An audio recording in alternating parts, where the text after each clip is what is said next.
only reason that some diseases seem stubborn and unchangeable is because your thoughts are often stubborn and unchanging. May I ask a really quick question? Yeah. When I meditate, and I've noticed for myself that sometimes I experience a physical sensation where my body will actually move. Good. That means you are in alignment enough that you are the receiver of the impulse to move. You are the receiver of the impulse to move. That means you're in the receiving mode.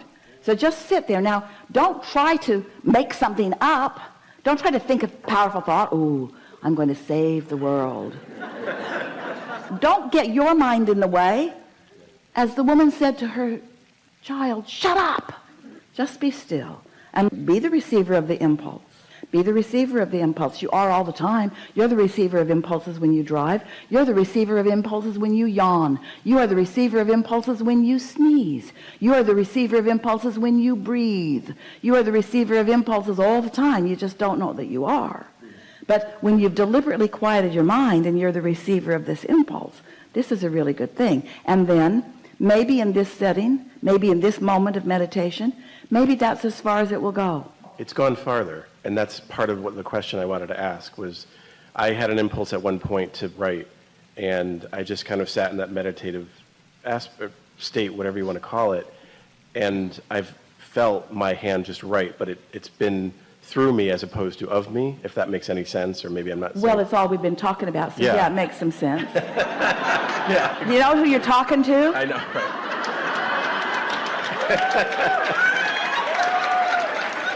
Indeed.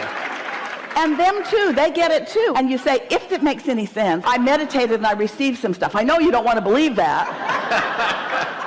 47 minutes, that's what we've been talking about for 47 minutes. Oh, I do love you. I so love you. It's happened now for a while, and I've been wanting to talk to you about it because... But we want to talk to you about something else. Yes, yes, yes, yes, yes. But we want you to be the receiver. You're talking to us about something that you want to soothe or to be different, and we want you to understand that, and this is the most important thing. You all think that when you sit to meditate, the source is going to write a book through you that's going to change the world. Well, okay, maybe. It could happen. It could happen. But don't you have other things also that you want to receive about? Yes. Like everything? Yeah. And so why does it always have to go to, oh yeah, I sat and meditated and now I'm writing a book? Why can't it be, I meditated and I got a thought and I followed it through and a wonderful thing happened? And I meditated and I got a thought and I followed it through and something else. Why can't it be, Source is guiding me in what feels like a magic carpet ride to the fulfillment of my existence? In other words, to the fulfillment of my beingness. You get what we're getting at. Let your alignment keep you joyful. There isn't anything more important than that you feel good and that you be happy, because this world is going to keep going on. It's set up perfectly. There's always going to be contrast, and there's always going to be those like you who are always going to be asking for more. So you're always going to be launching more into this vortex, and so evolution and expansion is going to continue to be. The evolution of all species is about this. And there will always be Source answering that. And there will always be new children who receive, and the beasts of your planet who receive, and some of you who deliberately receive. In other words, it's always going to be okay. It's always going to be okay. We don't need to write books, and you don't need to receive books on how to keep this all going on, because it's all always going to go on. This is only about you being joyful while it goes on. This is about you not waiting until you croak to finally put yourself in the receiving mode. This is about being in your body, in the same body that did the asking, and in this body do the receiving, so that you get to witness the evolution of the things that you've been asking for. Nothing is more exhilarating than to witness these thoughts turning to things, these vibrations turning to thoughts, and these thoughts turning to things. Oh, it's the process of that life is all about. This steady pipeline of things in the process of becoming, And yes, they will manifest into experience, and there will be a book, and yippee, you'll be excited about it for the afternoon. It's the delicious contrast that caused you to focus. Yes. It's the focus that caused you to launch the rocket. Yes. It's that rocket that caused your inner being to join it and add momentum. So the vortex is gathering all of the cooperative components. And then you quieting your mind and getting into the receiving mode so that you can follow the impulses into your joyful now, into your joyful now, into your joyful now. Not your joyful later, not your manifestation later, to the joyful now. So much fun to find those buttons on those machines. 10 years Esther's been in that house and never understood how to operate any of that. It was so much fun to discover what it would do, and so much fun to make it do it, and so much fun to do it for the neighbors. Not the neighbors. So much fun. But even more fun when she realized it was leading to this and this and this and this and this. And that's a story that will continue to go on for years after year after year after year after year after year after year. The satisfaction of that becoming will never come to an end in Esther's lifetime. It's just going to get better and better and better and better and better as she continues to hear and receive the stories from her new friend and the success that he is now having. You see what we're getting at? Yes. There's no ending to this now joy. But we want you to get fixated on the now joy, not the later joy. On the now open valve, not the later open valve. On the how I feel now, not how I feel will affect what comes later. You hear the difference? Yeah, yeah. Focus on how I feel now, not what that will produce. Oh yeah, I meditated. I quieted my mind. I got feeling really good, and now I can really do something. No. Because the minute you turn toward your ulterior motive of doing something with it, now you're back into focusing on what is, and you stop the whole flow of all of that, you see. Yeah. Do we make you sound like you are puppets on a string? You are not. Because you're running the show. You came. You're the leading edge. You're in the contrast. You're making the decisions. Can you feel the difference between your thinking of a thought, step 1, and your receiving of a thought, step 3? We'll wait until you figure that out. Can you feel the difference? Well, this is a new thought for you, isn't it? When you're exploring contrast, you're thinking about it. You're evaluating it. You're measuring it. You're comparing it. You're choosing from one thing and another. In other words, you're contemplating it. Your thinking mechanism is really involved when you're in that contrasting mode.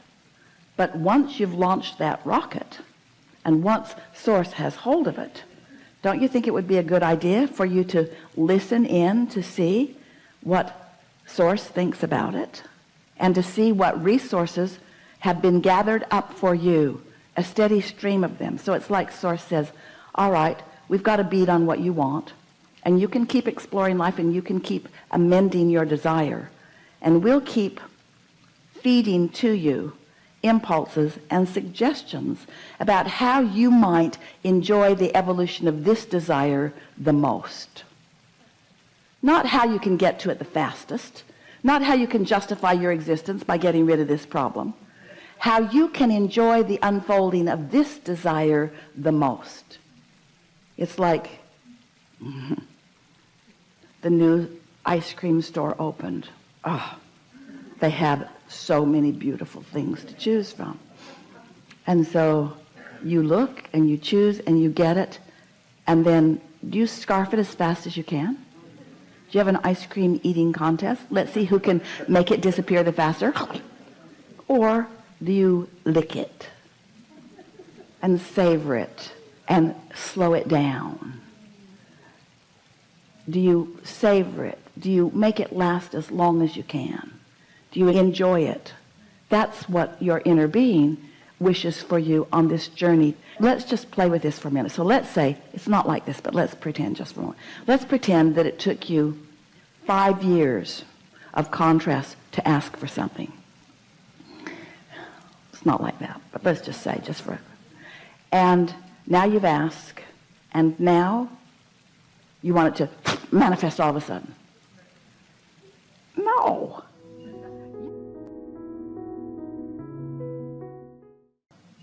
You want it to manifest slowly and continue to surprise and delight you with every stage of its evolution. You want to feel in on it, don't you? Yeah. You are too impatient to really understand what we're getting at here. Really, to be fair, until you've meditated every day for a while, we're talking maybe 30 days. Might be sooner, but maybe 30 days. So that you really know that you're in the receiving mode and you receive a thought that's so compelling that you just can't not follow it. And then it leads to something and leads to something and leads to something. And the pleasure just keeps coming and coming and coming and coming and coming. And you are actually a conscious witness to the unfolding of the thought that you know you received because of meditation. Until that happens to you, this is just a theory that you could forget about tomorrow. But once you actually begin meditating deliberately and are acknowledging even during meditation, this must be the receiving mode because I am chilled. And then an impulse or a thought comes and you know for sure that you received it. And then the impulse is strong enough because you've been in a state of non-resistance so that the impetus, the momentum of the thought of source has enough momentum going that your impulse to act on it is strong enough, and you do, and you witness the result of that successful receiving mode, that successful download of important information from broader perspective who knows about you and loves you so much. Once you start doing that, then you'll say, the magic is back in my life.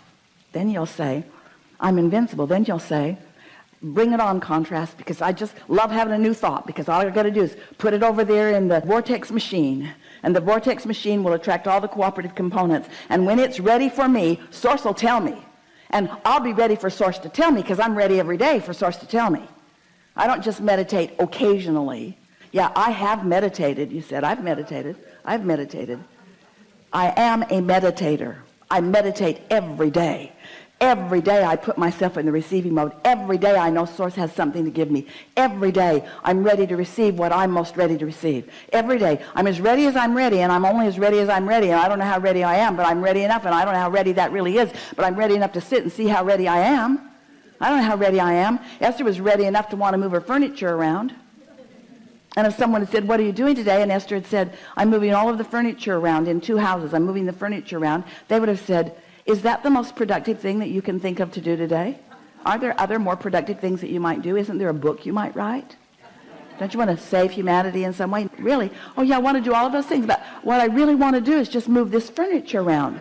Well, isn't there something else that would be more important for you to do? Maybe, but I can't think of it right now. All I want to do is just move this furniture around. It's all I want to do. I cannot not move this furniture around. Moving this furniture around just sounds like the best idea I've ever had. Want to go on vacation? No, I want to move the furniture around. Want to go to lunch? No, I want to move the furniture around. Want to write a book? What? Doesn't matter. No one could offer anything. Fortunately, she was alone, and no one was offering anything to her. But what we're getting at is you have to be committed to, not committed. You have to be committed to following the impulse when it comes.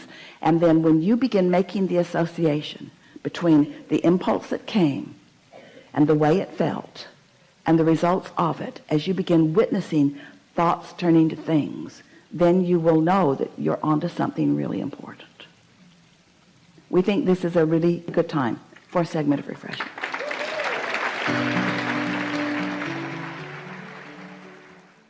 Sickness is not because cells had turned bad. Sickness is because cells are not being allowed the fullness of the energy's response. It's sort of like an electrical short.